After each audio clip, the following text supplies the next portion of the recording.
Shalom, peuple de Dieu, c'est le serviteur du royaume, Edgar David, et c'est pour moi un grand privilège, une fois de plus, de venir vers vous à travers cette vidéo, à travers ce live, à travers cette émission sur notre plateforme de Kingdom Ministers Ministry, de ministère des ministres du royaume, pour vous souhaiter une fois de plus une bonne année 2020.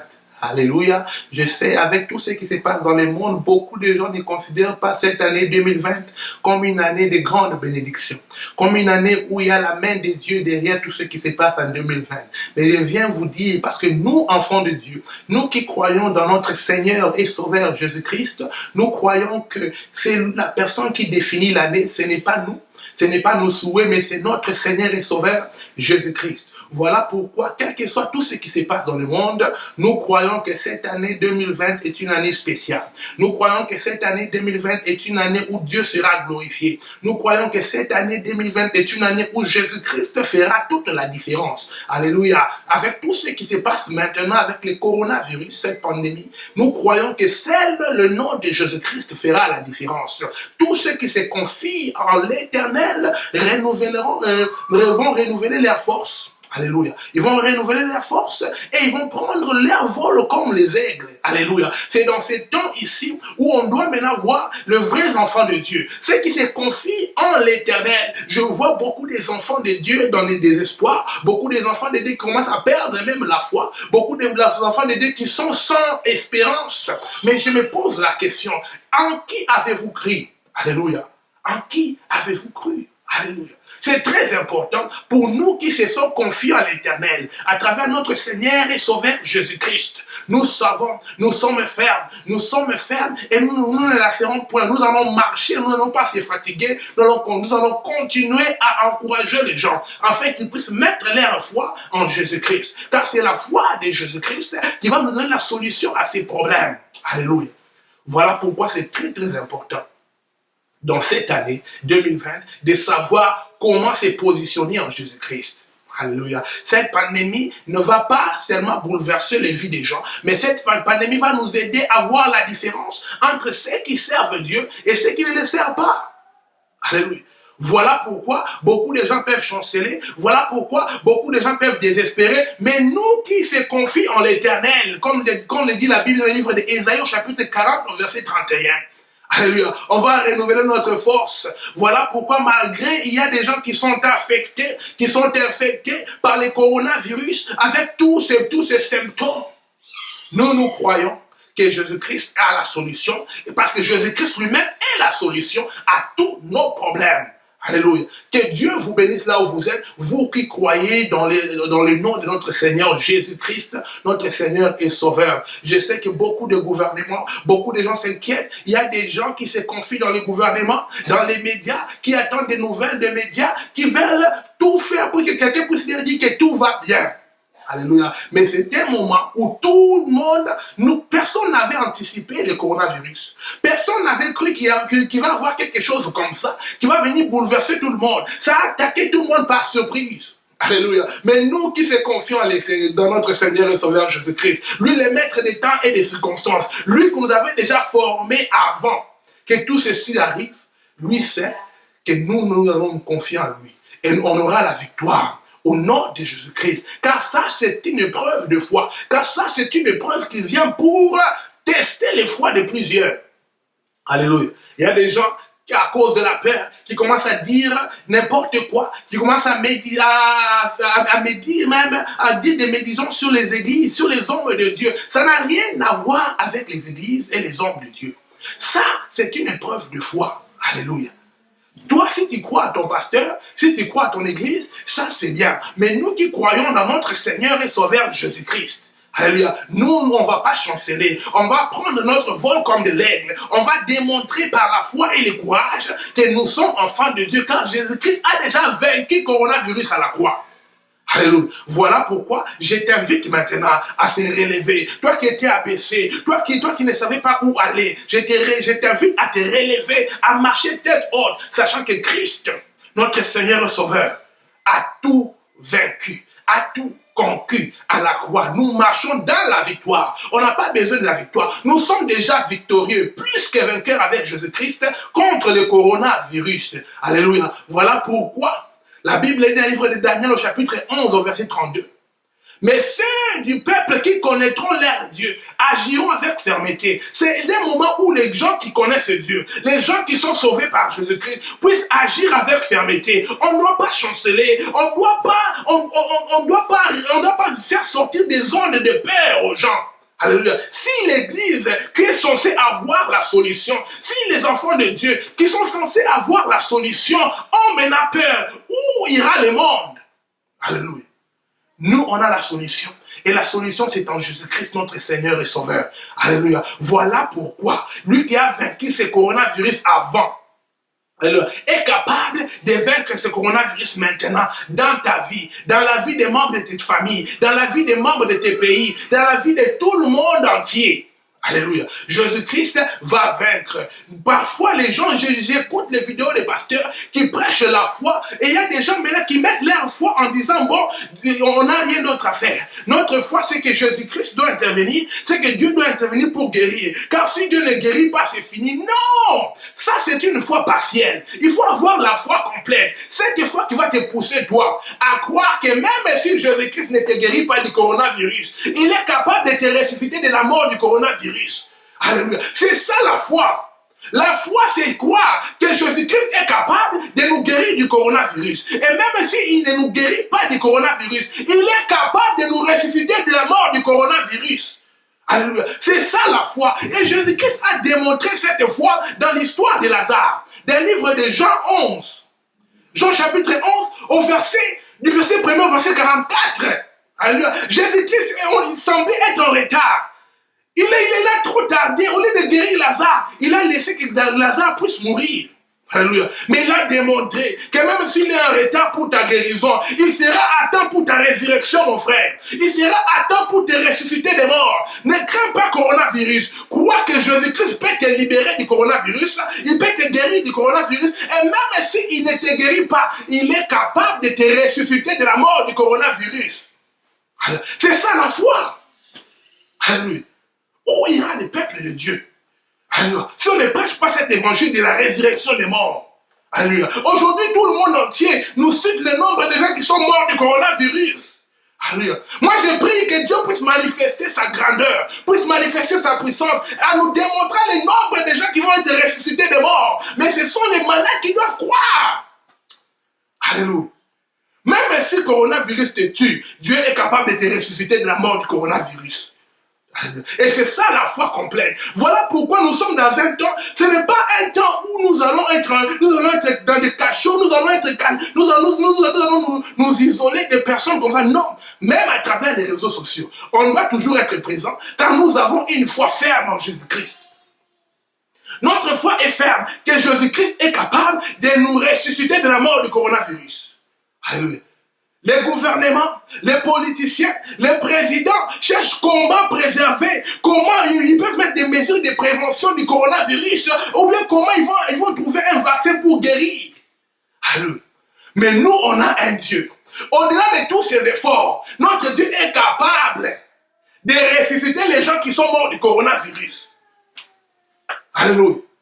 Les gens qui prient, non, les pasteurs, venez maintenant guérir le coronavirus. Moi, je dis, les pasteurs sont capables de ne pas seulement guérir les gens qui sont affectés du coronavirus, mais aussi les ressusciter même quand ils sont morts. C'est ça la foi. Et on va prêcher cette foi. Alléluia. Pour démontrer la grandeur de notre Seigneur et Sauveur Jésus-Christ. Alléluia. Et Jésus nous l'a démontré avec Lazare. La maladie avait tué Lazare. Mais Jésus-Christ l'a ressuscité. Avec la fille de Jairus. Je l'ai prêché à l'EPV Banda. Je prêchais ce message aux chrétiens de l'église de Pentecôte et Ebenezer à Mazal. Je les ai dit la vraie foi en Dieu. C'est cette foi de croire que même si Dieu ne te guérit pas, Dieu est capable de te ressusciter des morts. Alléluia. C'est ça la foi. Amen, amen. Mais comment est-ce que les enfants de Dieu vont commencer à chanceler? Vont commencer à se poser des questions, seront dans la peur.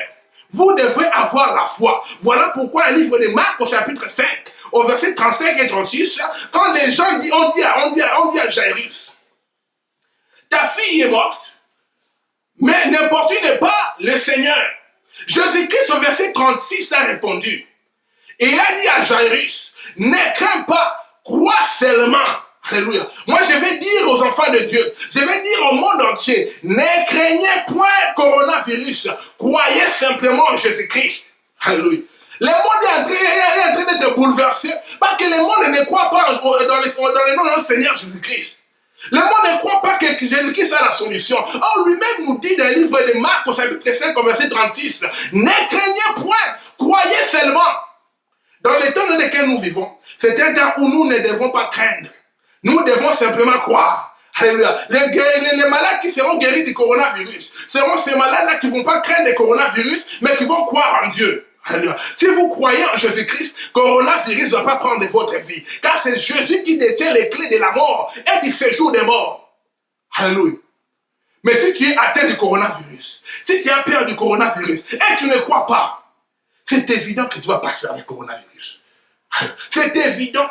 Mais toi qui dois croire dans le Seigneur Jésus-Christ, crois en sa parole et tu seras sauvé. Car la Bible dit dans le livre de Galates, chapitre 5, verset 1er, c'est pour la liberté que Christ nous a affranchis. Aujourd'hui, tout le monde, c'est comme si la liberté est limitée. Tout le monde doit rester chez eux. Les gens ont peur parce qu'ils ne croient pas en Jésus-Christ. Alléluia. C'est pour la liberté que Jésus-Christ nous a affranchis. Alléluia. Et la Bible dit dans le livre de Galates 5.1, demeurez donc fermes. Ne vous laissez pas mettre de nouveau sous le joug de la servitude du coronavirus. Nous devons demeurer fermes dans notre foi. Alléluia. Que ce soit des milliers qui meurent du coronavirus, nous avons la foi que Jésus-Christ peut guérir le coronavirus. Et même s'il ne guérit pas, il peut ressusciter les morts du coronavirus. Alléluia. Pourquoi vous les enterrez si tôt? Alléluia. Essayez le nom de Jésus-Christ à ces morts-là. Ils vont se ressusciter. Alléluia. Ils seront ressuscités. Alléluia. Donc ce n'est pas un temps où nous allons entrer maintenant en prière. On va prier pourquoi? Jésus nous a donné la victoire. Ça, c'est un moment de louange. C'est un moment de louange où le nom de Jésus-Christ sur la terre doit être glorifié. Alléluia. Et arrêtez de prier. Commencez à louer. C'est l'invitation que l'évangéliste vous donne. Le Kingdom Ministers Ministry, on vous donne la recommandation. Commencez à louer Dieu. Car la Bible est un livre de Psaumes au chapitre 150, verset 6. Que tout ce qui respire, louez l'Éternel. Alléluia. Que tout ce qui respire, loue l'Éternel. Même si tu es atteint du coronavirus, si tu commences à louer le Seigneur, le coronavirus va quitter ton corps. Ces symptômes vont être éradiqués en toi. Alléluia. Ce n'est pas le temps de la prière. C'est le temps de la louange. Les gens qui vont louer Dieu, ce sont des gens qui croient déjà qu'ils ont reçu la victoire sur le coronavirus. Alors, je vous invite à partager. Si tu es un grand danseur, partage dans les réseaux sociaux. Sature tes réseaux sociaux avec une vidéo où tu es en train de danser pour le Seigneur. Si tu es un grand chanteur, sature les réseaux sociaux avec une vidéo où tu es en train de chanter pour louer le Seigneur. Si tu as du talent, tu es joyeux, tu joues aux instruments, joue à ces instruments dans une vidéo de 1 minute. Sature les réseaux sociaux. Pour démontrer au monde entier que nous, les enfants de Dieu, nous, on ne va pas paniquer parce que les informations sont en train de nous dire. On ne va pas paniquer parce que les journalistes vont annoncer. Nous croyons déjà que nous avons la victoire, que notre Dieu est capable de nous guérir du coronavirus. Et même s'il ne nous guérit pas, il est capable de nous ressusciter de la mort du coronavirus. Je vous invite, créez des vidéos. Saturez les Facebook, les YouTube, les Instagram, les Twitter. Saturez ça avec des vidéos, des célébrations. Dans ces moments de confinement, beaucoup de gens seront déprimés, comprimés et dans des dépressions. Mais avec ces vidéos de louanges à l'Éternel, ils seront que les enfants de Dieu, ceux qui se confient à l'Éternel, ont pris l'envol comme l'aigle. Ils sont en train de chanter des cantiques, des louanges de part et d'autre, dans toutes les langues possibles. Saturons avec des louanges. Saturons avec des louanges. On ne va pas entrer dans les distractions du diable qui veut nous amener à la prière. Nous, on a déjà eu la réponse. Jésus-Christ est la solution. Alléluia. Jésus-Christ est la solution. Voilà pourquoi il dit dans le livre d'Ésaïe, au chapitre 61, au verset 3. Alléluia. Il nous a donné un vêtement de louange au lieu d'un esprit abattu. Les gens sont abattus par l'esprit du coronavirus. Les gens sont comprimés par l'esprit du coronavirus. Mais Dieu nous a donné un vêtement de louange. Alléluia. C'est un vêtement de louange. Nous sommes dans les temps de louange. C'est un temps d'isolation, c'est un temps de louange. Toi qui es en RDC, tu peux louer. Celui qui est en France peut louer. Aux États-Unis, ici, on peut louer. Partout dans le monde, on doit louer et glorifier le nom du Seigneur Jésus-Christ. Car c'est le vêtement qu'il nous a donné. Que tout ce qui respire loue l'Éternel. Le coronavirus vient pour enlever la vie. Mais Jésus-Christ est venu afin que nous ayons la vie et ayons cette vie en abondance. Voilà pourquoi j'invite à tout le monde, partout où tu me suis, à travers cette vidéo, à partager des vidéos de 1 minute, où tu es en train de louer le Seigneur pour ce temps ici. C'est un temps de louange. Dieu nous a donné un vêtement de louange au lieu d'un esprit abattu. Alléluia. C'est très très important. Amen. Car la Bible dit, le livre de Romains chapitre 14 verset 11. Alléluia. Tout genou fléchira devant moi et toute langue donnera gloire à Dieu. Donc toute langue doit louer. Que tout ce qui respire loue le Seigneur. Voilà pourquoi le livre de Philippiens chapitre 2, du verset 10 à 11, la Bible dit, afin qu'au nom de Jésus-Christ, tout genou fléchisse dans le ciel, sur la terre et sous la terre, et que toute langue confesse que Jésus-Christ est Seigneur, à la gloire de Dieu le Père. Alléluia. Jésus est Seigneur. Alléluia. C'est le temps de le glorifier. Toute langue, glorifions le Seigneur avec ces vidéos d'1 minute. Lançons, saturons les réseaux sociaux. Le monde saura que les enfants de Dieu ne sont pas bouleversés, car ils ont déjà la victoire. Je vous invite, dans ces temps de confinement, de commencer à louer Dieu. Mettez les vêtements de louange, car le monde veut que vous puissiez avoir un esprit abattu. Voilà pourquoi toutes les nouvelles qui arrivent, ce sont des nouvelles qui veulent comprimer les gens. Ce sont des nouvelles qui veulent montrer aux gens qu'il n'y a pas d'espoir. Les leaders du monde, les gouvernements sont dans la peur. Mais nous, enfants de Dieu, Dieu nous a donné un vêtement de louange. On ne va pas demeurer dans la peur, car nous servons le Fils de Dieu, Jésus-Christ, qui nous a affranchis. Et la Bible dit, dans le livre de Jean, au chapitre 8, au verset 36, si donc le Fils vous affranchit, vous serez réellement libres. C'est pour la liberté que Christ nous a affranchis. Bien aimé, que tu sois confiné ou pas, démontre ta liberté par des louanges à Dieu, par des louanges à la gloire de Dieu, car toute langue doit confesser que Jésus-Christ est Seigneur. Aujourd'hui, la science nous a démontré que la science est incapable. Les politiciens nous ont démontré que la politique est incapable. Les riches nous ont démontré que la richesse est incapable d'éradiquer un petit coronavirus. Mais la louange va démontrer que Jésus-Christ est Seigneur. Et la louange va permettre, afin que la gloire de Dieu puisse descendre sur toute la terre et donner des révélations, des solutions dans les pensées des gens afin d'éradiquer cette pandémie de coronavirus. Donc, bonne année 2020. On va continuer à vous encourager sur la foi, car c'est une année qui va nous démontrer des personnes de foi. Jésus-Christ est Seigneur aujourd'hui, hier et éternellement, et il règne sur toute la terre et tout le ciel. Car c'est lui le Créateur. Et je dis merci pour vous qui allez partager. Je prie pour la guérison à tous ceux qui est affecté du coronavirus. Que ce soit de l'Asie, de l'Amérique, de l'Océanie, de l'Europe, de partout au monde de l'Atlantique. Qu'ils soient de partout. Je déclare la guérison. Je déclare la solution. Et même aux morts, je déclare la résurrection au nom de Jésus-Christ. Alléluia. Toi qui peux déclarer que les gens de ta famille ne seront pas atteints. Toi, tu peux déclarer que le coronavirus ne va pas te faire peur, car tu vas démontrer que tu as la foi en Jésus-Christ. Cette foi qui consiste à croire que Jésus-Christ peut te guérir du coronavirus, que Jésus-Christ peut te protéger des symptômes du coronavirus, que Jésus-Christ est aussi capable de te ressusciter de la mort du coronavirus. J'ai prêché le message de la foi à l'église pentecôtiste de la victoire et à l'église Pentecôte Ebenezer à Mazal. Et c'est le temps, peuple de Dieu, de démontrer votre foi au nom de Jésus-Christ qui nous a donné la victoire, et en lui, nous sommes plus que vainqueurs. Et nous marchons dans la victoire. Que Dieu vous bénisse. Jusqu'à la prochaine. Bonne année 2020.